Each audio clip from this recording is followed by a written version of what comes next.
Olá, no programa de hoje confira o terceiro e último episódio da nossa série especial com os melhores momentos do MP Cidadão em 2021. Relembre algumas das matérias sobre a atuação do Ministério Público do Estado do Rio de Janeiro entre setembro e dezembro do ano passado e veja quais foram os convidados que passaram pelo MP Cidadão durante esse período. Não perca também um compacto que a nossa equipe preparou com os destaques da série especial sobre o trabalho da Comissão Permanente Multidisciplinar de Erradicação do Subregistro Civil de Nascimento e Ampliação do Acesso à Documentação Básica, a COESUB do MPRJ. Está no ar para todo o Brasil, MP Cidadão. É o Ministério Público mais perto de você.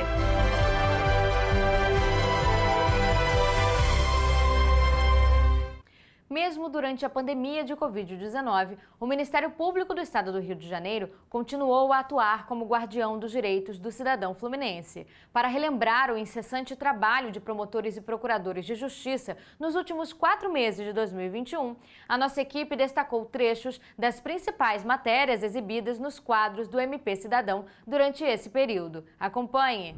Em coletiva de imprensa na sede do MPRJ, membros do Parquê Fluminense explicaram a denúncia apresentada pela Força Tarefa Jacarezinho MPRJ. Nós só podemos fazer esse trabalho porque nós temos autonomia e independência. Isso é que é importante que seja dito. O Ministério Público ele tem autonomia e independência. No dia que o Ministério Público não tiver mais autonomia e independência, um trabalho como esse certamente vai ser impossibilitado. Reconhecimento, música e celebração.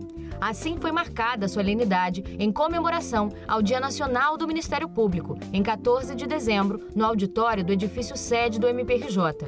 O evento contou com a tradicional cerimônia de entrega do Colar do Mérito, da medalha Aníbal Frederico de Souza e da premiação Ideias Inovadoras. O Procurador-Geral de Justiça, Luciano Matos, abriu a cerimônia. Senhoras e senhores, hoje é um dia especial, o dia em que se comemora o Dia Nacional do Ministério Público, uma instituição centenária que tem uma história na nossa República e que, em 1988, fruto de muito trabalho das nossas lideranças antigas, fez com que nós tivéssemos um perfil inovador na Constituição de 88, fazendo com que a instituição tivesse ou alcançasse um patamar que muitos entendem como um quarto poder ou a defensora da sociedade.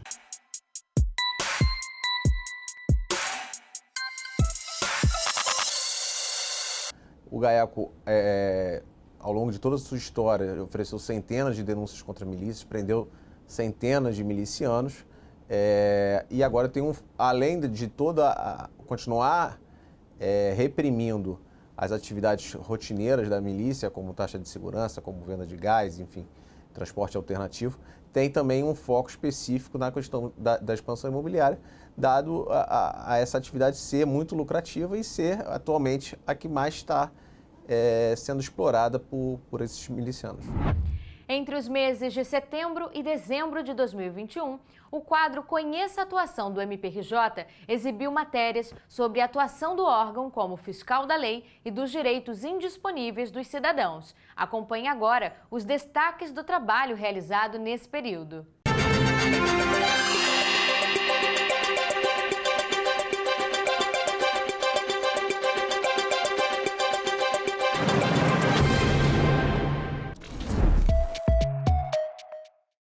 Essa fraude fiscal foi, assim, caracterizada em termos essenciais, em suas linhas mestras, o que permitiu, mais uma vez, que o Ministério Público reunisse todos esses elementos e oferecesse a ação penal recebida pelo juízo da comarca de Mangaratiba, justamente em se verificando o lastro probatório, a justa causa, para o oferecimento da ação penal. O Módulo Criança e Adolescente do Ministério Público do Estado do Rio de Janeiro é um sistema online de acolhimento de crianças e adolescentes.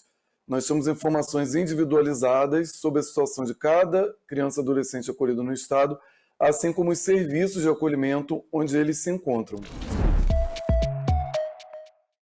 Se a gente não colocar um alinhamento de uma formalidade mínima, nós não vamos conseguir garantir princípios que são muito caros para a sociedade, dentre os quais a segurança jurídica, a democracia, a comprovação de quórum e de observância da lei, e tudo isso precisa, não tem como passar desapercebido pelo Ministério Público e nem convolar como uma mera irregularidade. O CAI Baixada é uma unidade de cumprimento de medida socioeducativa de internação, localizado no município de Belfor Roxo.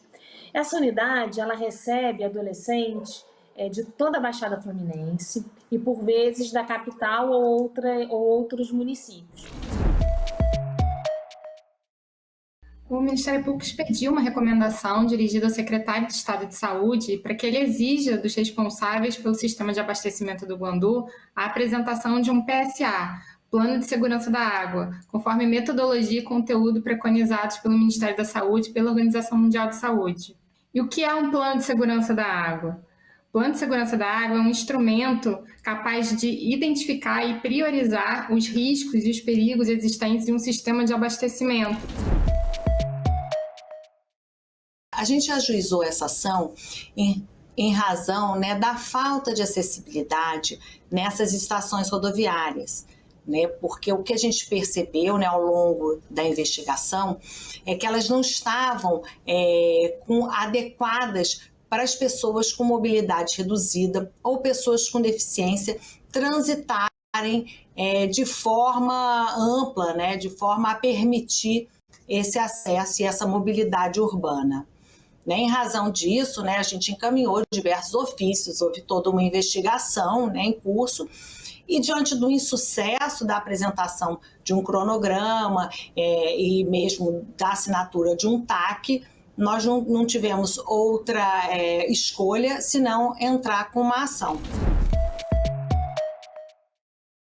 A Operação Batutinhas foi uma operação realizada em conjunto pela Polícia Civil, através da Desarme, juntamente com o Ministério Público, através do GAECO, com o apoio da CSI, para cumprir 18 mandados de prisão e 31 mandados de busca e apreensão contra uma associação de traficantes que realizava o comércio ilícito de drogas no asfalto, ou seja, valendo-se do uso de aplicativos de WhatsApp.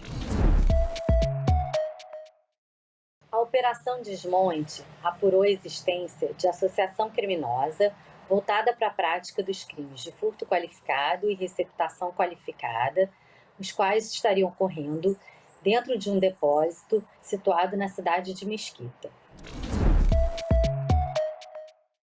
O Ministério Público ofereceu denúncia em face de Rony Lessa, da esposa dele e de outros 2 envolvidos pelos crimes de lavagem de dinheiro. Foi uma investigação iniciada pela Polícia Civil e essa investigação demonstrou uma movimentação financeira absolutamente incompatível com a renda declarada de Rony Lessa. O Ministério Público do Estado do Rio de Janeiro, por meio do Grupo de Atuação Especial de Combate ao Crime Organizado e da Polícia Rodoviária Federal, iniciou a segunda fase da Operação Desvio de Rota, com o objetivo de coibir a atuação de uma organização criminosa que praticava sonegação fiscal, fazendo uso de transporte ilegal de combustível. Em coletiva de imprensa na sede do Ministério Público Estadual, os promotores de justiça do GAECO do MPRJ e da Coordenadoria de Segurança e Inteligência, a CSI do MPRJ, junto a representantes da Polícia Rodoviária Federal, explicaram a importância da segunda etapa da operação, que prendeu 8 pessoas e apreendeu mais de R$100 mil em espécie. Foram 160 agentes envolvidos, sendo 64 da CSI e os demais da PRF, 53 viaturas, 10 promotores de justiça envolvidos na operação. Como o doutor Fabiano já enunciou, foram 29 denunciados. Até agora temos 8 denunciados presos. Foram expedidos 39 mandados de busca e apreensão, todos devidamente cumpridos. 3 veículos de luxo foram apreendidos, cerca de R$200 mil em espécie. foram arrecadados e houve a prisão em flagrante também de um dos denunciados, que já estava com a sua prisão preventiva decretada, em razão dele portar uma pistola e munições sem o devido registro para tal. E nós vamos fazer um pequeno intervalo. Não saia daí, o MP Cidadão volta já.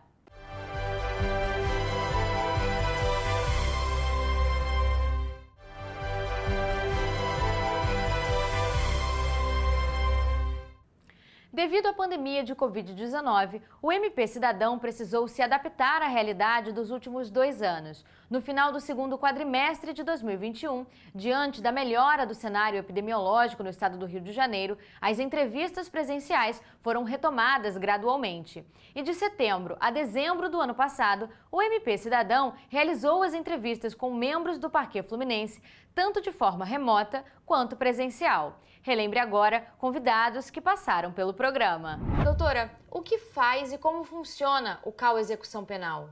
Bom, como compete ao Ministério Público Estadual, no âmbito da execução penal, fiscalizar a execução da pena e da medida de segurança, oficiando nos processos de execução das penas e nos incidentes de execução, o CAU dá apoio e suporte aos promotores de execução penal e àqueles que necessitem de esclarecimentos sobre a matéria.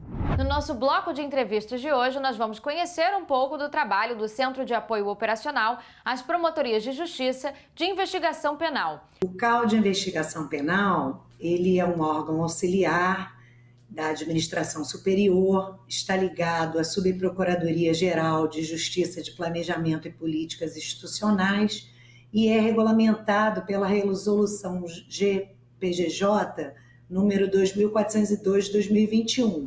Doutora, e como tem sido o trabalho do NACAC até aqui? Olha, eu falo por mim, mas falo também pelos membros do núcleo, que todos nós consideramos o trabalho desenvolvido pelo NACAC muito positivo, né? Inicialmente, quando as audiências de custódia foram instaladas aqui no Rio de Janeiro, havia um índice de divergência muito grande entre as manifestações ministeriais e as decisões judiciais, que não era de interesse, obviamente, de nenhum de nós. Não se está aqui a defender qualquer tipo de padronização a priorística em manifestações, mas obviamente existem casos que demandam mais atenção e que eventual soltura pode representar um prejuízo muito grande para a sociedade. E é isso que a gente busca evitar aqui na audiência de custódia também. E agora, quais vêm sendo os principais desafios do CAU Violência Doméstica nestes últimos meses? Os desafios do CAU, na verdade, não são só do CAU, é de do sistema de justiça, para efetivamente diminuir esses índices de violência doméstica. O Ministério Público é um ator muito importante nessa luta, nesse combate de enfrentamento. Em 5 de outubro de 1988, foi promulgada a atual Constituição da República Federativa do Brasil. Ela que é considerada um marco no processo de redemocratização nacional. Ela promoveu a ampliação das liberdades civis e das garantias individuais. Também retomou as eleições diretas e implementou mecanismos para evitar abusos de poder do Estado. Em seu artigo 127, atribuiu ao Ministério Público a função de defesa da sociedade em regime democrático. Hoje, para falar sobre esse tema, nós vamos entrevistar o promotor de justiça Emerson Garcia, ele que é consultor jurídico do MPRJ. Olá, doutor Emerson, seja muito bem-vindo ao MP Cidadão, é um prazer recebê-lo. Olá, o prazer é todo meu. Doutor, eu inicio esse bate-papo pedindo para o senhor explicar um pouquinho em que contexto nasce o Ministério Público. Essa pergunta ela apresenta variações conforme o tempo e o lugar de análise. O que é o Ministério Público hoje não é o mesmo que ele era 200 anos atrás e muito menos o que era, teoricamente, há 1000 anos atrás. Sim. A instituição tem apresentado muitas variações. Normalmente, a origem do Ministério Público é associada a 2 pilares básicos: a representação dos interesses de um soberano e a persecução penal. Eu inicio a nossa conversa pedindo para a senhora explicar um pouquinho o que é o projeto Educação Sem Distinção, né? Qual o objetivo? Bom, Juliana, o Educação Sem Distinção foi um projeto desenvolvido pelo MPRJ, pelo CAU Educação, com o intuito de coletar dados e analisar dados sobre as variadas temáticas relativas à política educacional. O objetivo do projeto é poder ter uma análise mais estrutural sobre toda a política, a conferir transparência desses dados à sociedade e contribuir para uma melhor atuação das promotorias de justiça, com foco na identificação dos principais problemas, das principais falhas da política educacional. O que é o Instituto de Educação Roberto Bernardes Barroso e qual a sua função? O Instituto de Educação Roberto Bernardes Barroso, na verdade, é a escola de governo oficial do Ministério Público, né?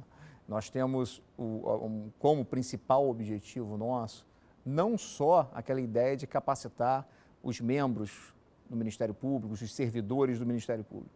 A ideia é que essa escola de governo tenha um aspecto social, um aspecto externo, que é capacitar também aqueles colaboradores do Ministério Público que não estão no MP. Pessoas que atuam e ajudam o Ministério Público na sua função primordial podem também se capacitar no nosso Instituto. E quais foram os casos que mais marcaram a atuação do GAECO em 2021? Bom, o GAECO esse ano, o GAECO e as suas forças-tarefas esse ano já fizeram 56 operações. Né? Foram denunciados 23 policiais militares, 13 bombeiros militares, 7 policiais civis, 10 vereadores e ex-vereadores, 2 ex-prefeitos. A gente conseguiu aí uma atuação na improbidade administrativa, que é uma novidade do GAECO, nessa reestruturação que aconteceu, o afastamento do prefeito de Itatiaia também. Né? Então, foram diversas as operações, com milícia, tráfico, organizações criminosas instaladas em prefeituras, fraude à licitação, peculato, enfim, várias denúncias. O Dia da Consciência Negra, celebrado em 20 de novembro, marca a importância dos debates e das ações voltadas para o combate do racismo no país. Em alusão a essa data, hoje nós teremos uma edição especial do MP Cidadão. A nossa equipe veio até a sede do MPRJ para falar sobre o grupo de trabalho de enfrentamento ao racismo e respeito à diversidade étnica e cultural do MPRJ. Juliana, eu te diria que a importância dele é a gente jogar um pouco de luz sobre o tema, retirar um pouco a invisibilidade sobre essa questão racial. Então, essa é a proposta do grupo de trabalho, é um grupo plural, formado por membros e por servidores também, onde a gente quer refletir sobre o tema e de que maneira nós podemos, como Ministério Público, fomentar ou contribuir para a erradicação do racismo na sociedade. Então a gente percebe que há pequenas ações que vêm sendo desenvolvidas na temática, buscando colocar luz, como bem colocou a doutora Patrícia, no problema, mas a gente ainda percebe que a gente precisa ainda caminhar bastante para tratar de forma efetiva o problema do racismo no Brasil e aqui especificamente no estado do Rio de Janeiro. Nos últimos 2 meses de 2021, o MP Cidadão exibiu uma série especial sobre a Comissão Permanente Multidisciplinar de Erradicação do Subregistro Civil de Nascimento e Ampliação do Acesso à Documentação Básica, a COESUB do MPRJ. Durante 3 episódios, membros do MP estadual explicaram como o órgão atua para combater o problema do subregistro civil, além de detalhar o trabalho para ampliar o acesso à documentação básica no território fluminense. Acompanhe agora um compacto com os principais destaques dessa série.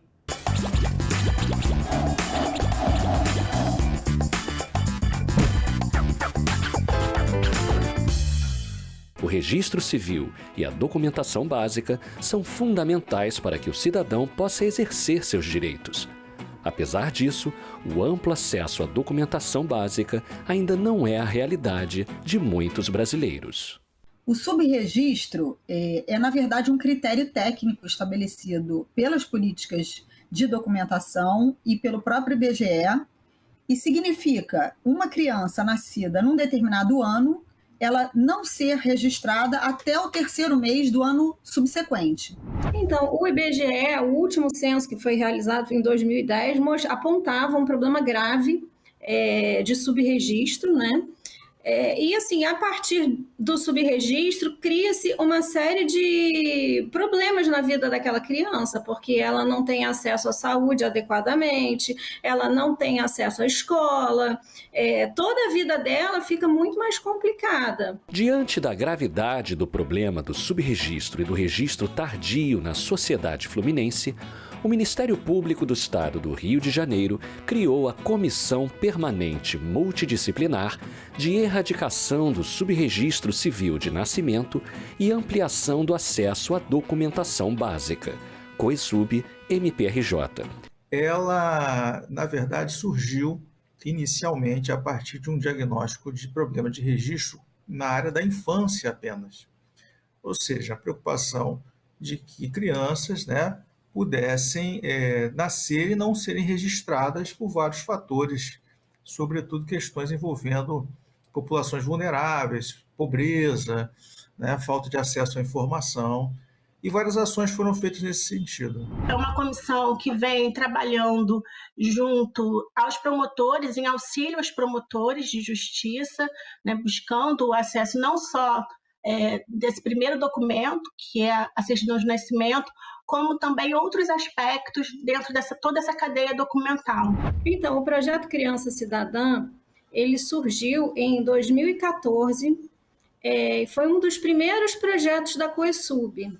Qual era o objetivo dele? Identificar, através da ferramenta do MCA, foi criada uma ferramenta específica dentro do MCA para identificar todas as crianças que estivessem nos serviços de acolhimento e não tivessem certidão de nascimento, RG, CPF, carteira de trabalho. A partir do momento que elas são documentadas, esse histórico de documentos ele é armazenado no sistema MCA, que é um sistema que ele é criado e administrado pelo Ministério Público, e em que todos os órgãos de acesso à justiça têm acesso, inclusive os serviços de acolhimento e conselhos tutelares. A distância de cartórios, a ausência do reconhecimento inicial ou espontâneo da paternidade, a falta de documentação dos pais ou mesmo o desconhecimento da importância do registro civil estão entre as explicações que levam ao adiamento da documentação do nascimento.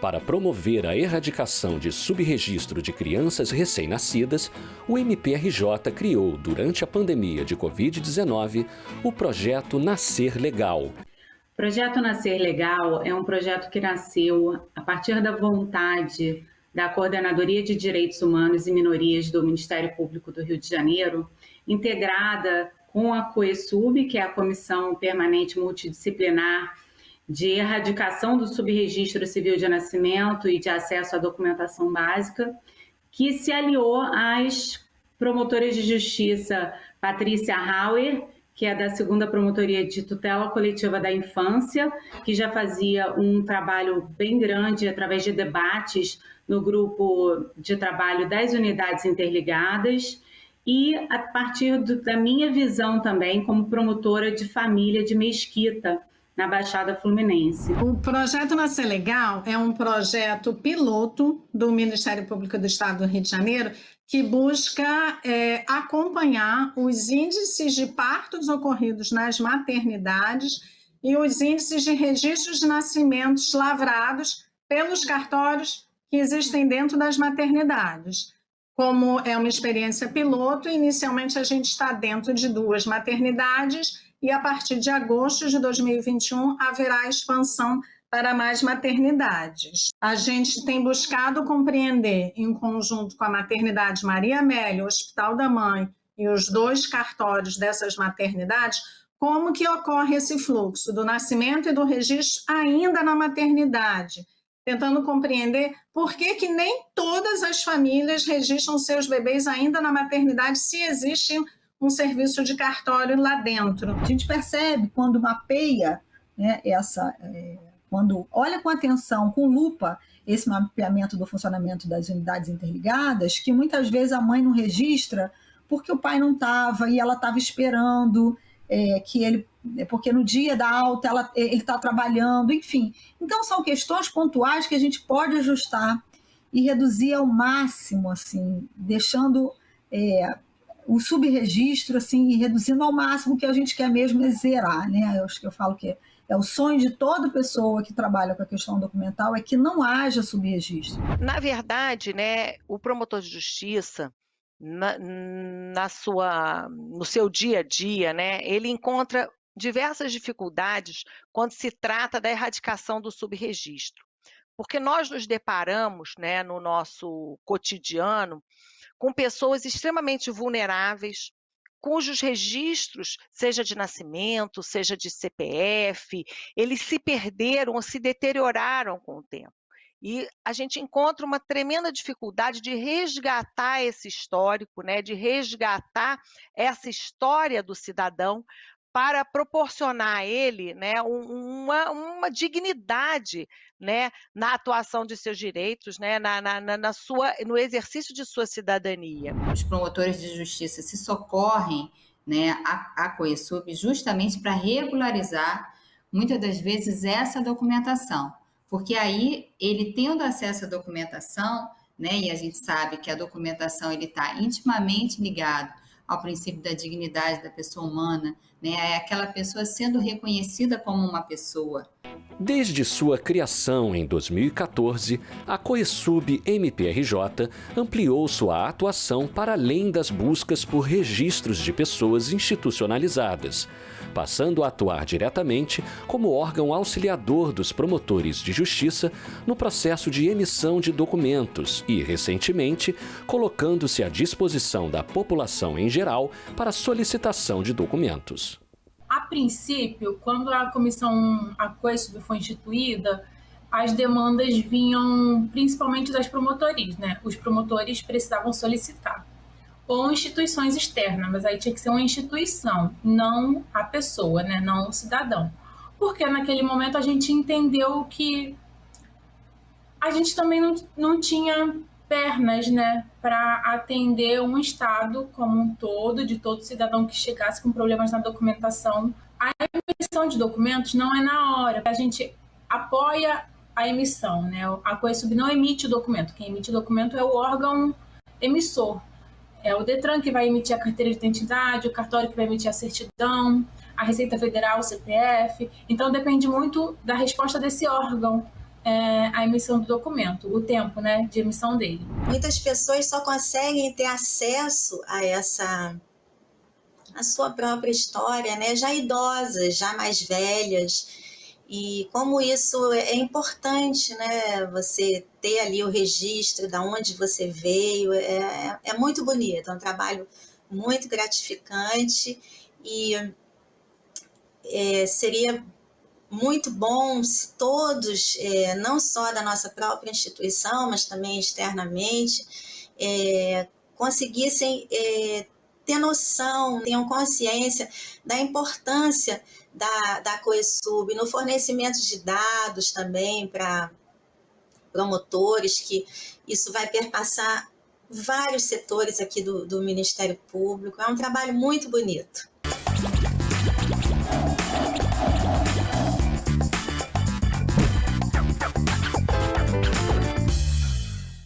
E a série especial com os melhores momentos do MP Cidadão em 2021 termina por aqui. Se você quiser conferir os outros 2 episódios da nossa retrospectiva, acesse o canal do MPRJ no YouTube. Não deixe de nos seguir nas nossas redes sociais e de escutar o podcast do MP Cidadão disponível nas plataformas Deezer, Spotify e iTunes. Eu te aguardo na semana que vem. Um forte abraço, até mais!